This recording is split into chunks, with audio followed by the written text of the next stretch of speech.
Hi, folks. Dennis Guzik here with the Be the Ultimate podcast. Thanks for joining. Today, we've got a really great topic. I'm going to be discussing mentoring. First, is that if you could find a good mentor, there's probably nothing that is going to help your career more. Second, if you can mentor someone, you may find it to be one of the most rewarding aspects of your career. But today, I'm going to focus on being mentored. Okay, let's get rolling. Mentoring, in my experience, is when one person, usually a senior or more experienced person, assumes a teaching role with a more junior or inexperienced person for the primary purpose of bettering the person being mentored. And the key here is that mentoring is a relationship between the mentee and the mentor. And it means spending quality time with each other. So, one thing that is really important is that in this relationship, there's a connection between the two people. If one of the people loathes being with the other person, it won't work. They each have to enjoy the experience to get the most from it.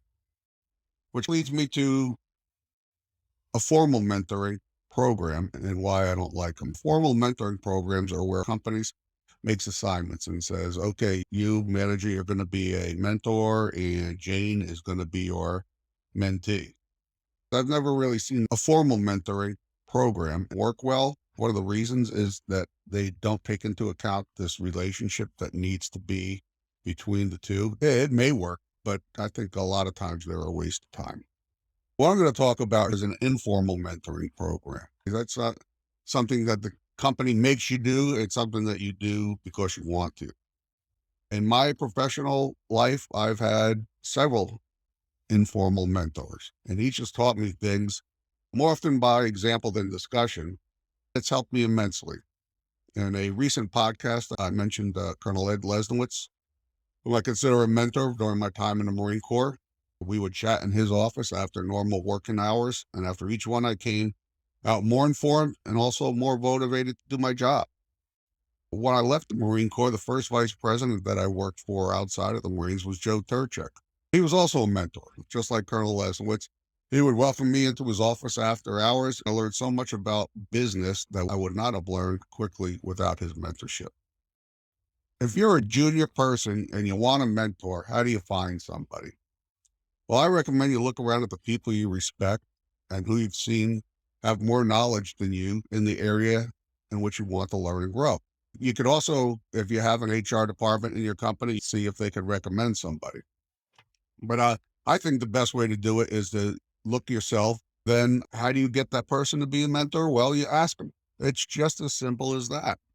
I recommend you do it in an email or some other way that gives that person the time to consider the request. You don't want to put them on the spot and say, hey, Bob, will you be my mentor? Because it takes some time to be a mentor, and you need to consider other commitments and whether they can take on this sort of responsibility. Let them know, though, you're open to meeting before or after normal business hours if that's more convenient to them. This also makes it less likely that the meeting will be canceled for other commitments. A couple questions I've had is, should your boss be your mentor? Maybe.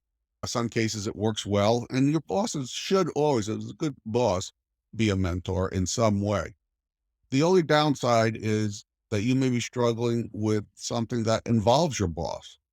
In those cases, it would be good to have someone else that you could talk to. If you choose somebody beside your boss, will your boss wonder why? Nah, not if you have a good boss. In fact, your boss should be happy that you're seeking out additional sources of growth. He or she is going to benefit from that. I remember your boss still remains a form of a mentor. Does your mentor have to be somebody where you work? Not necessarily, but it does help to have a mentor who understands the business that you're in. I recently mentored a young person in the healthcare profession, and while there were some things I could help her with, I realized I didn't know enough about her field to be a really good mentor. So let's just say you've asked somebody to be their mentor, and they said, well, yeah, maybe. What's the next step? Talk.